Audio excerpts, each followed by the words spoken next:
Hello, this is Benjamin Boyce, and the thing about Evergreen is that it attracts ideologues and iconoclasts, and while there are other people there, the people who draw attention to Evergreen tend to be either ideologues or iconoclasts, and I guess you can guess which one of those I am at this point. I'm going to read you an email that I was sent and got the permission to read to you, and it's from a student at Evergreen, a current student at Evergreen. And before I read that, I'm going to give you a little bit of context because a prior email of theirs was read at the Evergreen Equity Symposium, which was held on November 19th, or at least the keynote was held on November 19th of 2019. And that video I did a video on, and the video that I did a video on was summarily deleted by the Evergreen State College Productions YouTube channel for a reason that we can speculate on. But I have the video in its entirety on my hard drive, and eventually I guess I'll have to upload it again because it is a public record, and it's very important to know what people are doing with the tax dollars that they are siphoning their way. But anyway, so I'm going to read an email, but before I read an email, I'm going to show you some clips from the Equity Symposium just to give you a little bit of context, and then we're going to dive right in. Here you go. Now, everyone knows this, but I'm going to say it anyway. There's a genius behind and in front of the Equity Symposium, and it's none other than my colleague, Dr. Chastity Holloman Douglas, our Vice President for Inclusive Excellence and Student Success. She is a genius. You know, oftentimes in equity work, we get wrapped up in the conversation and the theorizing and philosophizing of the issues, but we get stuck when it comes to moving forward and actually taking action. We chose this theme specifically as a way of affirming the importance of dialogue and what it means to share and hear stories of our lived experiences, while also asserting the imperative to not stop there, but to use those stories to examine our own thoughts and beliefs and make daily actions that dismantle systems of oppression. And now for tonight's feature presentation. Tonight, we have the honor of hearing Nikita Oliver.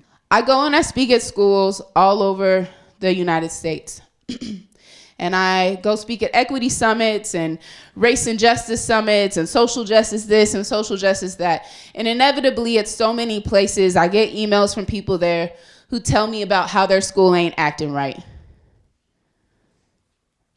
And sometimes the schools ain't acting right.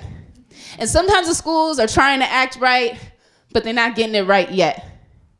So I received an email this week from a student on your campus, articulating to me that they were feeling invisibilized. And in particular, this is a Native student. And I bring this story here in this moment because I am fortunate and also responsible enough to have a platform. So I'm going to read to you the beginning of what this student was going to say to you. The first question was, do you know that you've disenfranchised, marginalized, othered, and hurt me? I'm not going to read all of the questions, but I want to put that into the space. Now, that same person contacted me, and I was able to verify that they are indeed a Evergreen student, and I received documents, and I went through them, and there's one email that I would like to share with you. I cannot confirm nor deny the contents of this email, but it does show a little bit about who is at the top and the bottom of the oppression totem pole at Evergreen. Let's commence. I wanted to let you know that people on campus really don't want me talking to you. I've gotten some really weird and desperate emails. I think a smart and sassy Indian going to the dark side and critiquing their shit would be the last coffin nail, and they know it. As I reflect on things more, I realize that my original perception of the Day of Absence controversy was that it was a case of people of color asking white people to leave campus for one day, and they couldn't handle it, and shit went sideways. After hearing more about the academic mobbing behind the scenes from people who were there, and after thinking about my own experience, in which blatantly racist things have been done to me by 4 different black people and several fellow indigenous people on campus for the simple act of challenging their equity symposium, I am perceiving now that the truth is that, quote-unquote, equity at Evergreen means black people get to rule the school to the detriment of everyone else. This concerns me very much because I don't think there is very much dialogue about the racism Native Americans face from all sides. In my experience, black people can be just as hurtful, if not more, towards natives than anybody else. And yet they are shielded from accountability because of statements like what I got from Nikita Oliver, who said it isn't possible for black people to be racist to natives because they don't have any privilege or power to enforce it. I beg to differ.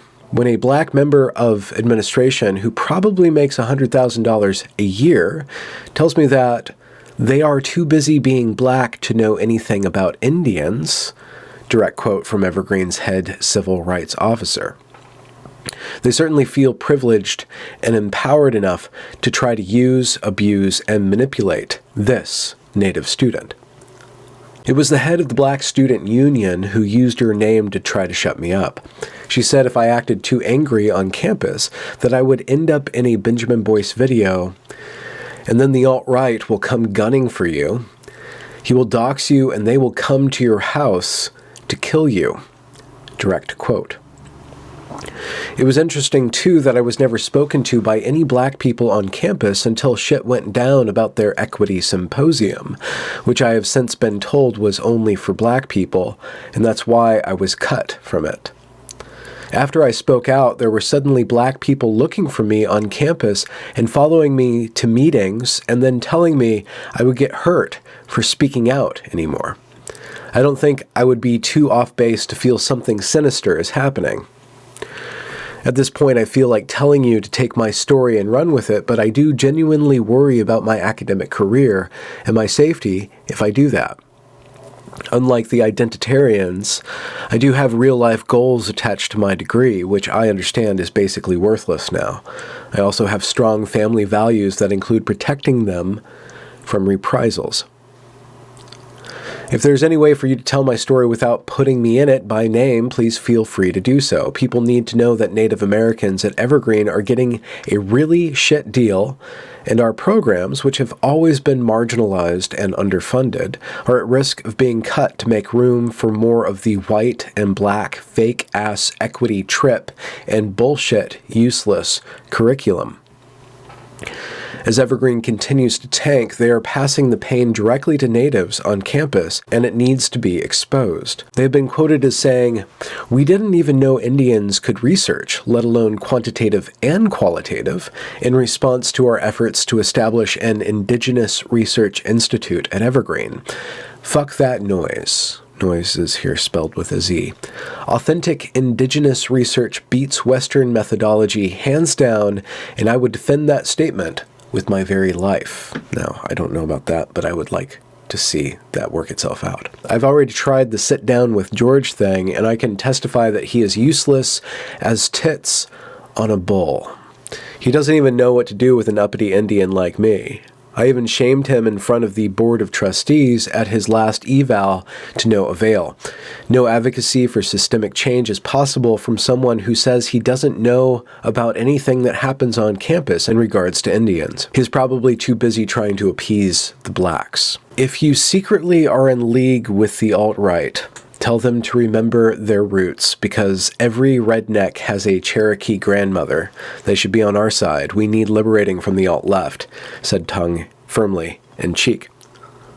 I guess one of the things that we can do with this information is again ask about the competing claims that an institution such as Evergreen will run into when they are trying to serve various marginalized communities, and what happens when one group claims to have more oppression points than the other group. This is always something that I can't get my head around. How do you actually quantify any of this privilege oppression stuff? How do you actually develop even a computer that can calculate all this stuff, and assign us different points based on all these different characteristics, and, then get into different qualities of, psychology that put some of us ahead of other people and all of that different stuff. So I think that it's just a infinite well of resentment if you go down there, but maybe there is a grappling hook or like some sort of weird repelling rope that will save you from, ultimate nihilism once you start to play around with privilege, oppression, and victimhood. Not to say that the individual in this letter was doing that, but I'm saying that Evergreen's inviting this sort of discourse, and what are their solutions that they're providing, focusing everybody's hate on one group is only going to last so long, because certain people are going to step out of line. Certain people, even if they are ideologues, will be iconoclasts. Certain people will want to smash the idols that you make. Maybe I'm one of those people. Maybe you're as well. Anyways, that's a little Evergreen tidbit. I'll talk to you guys at another date. Goodbye.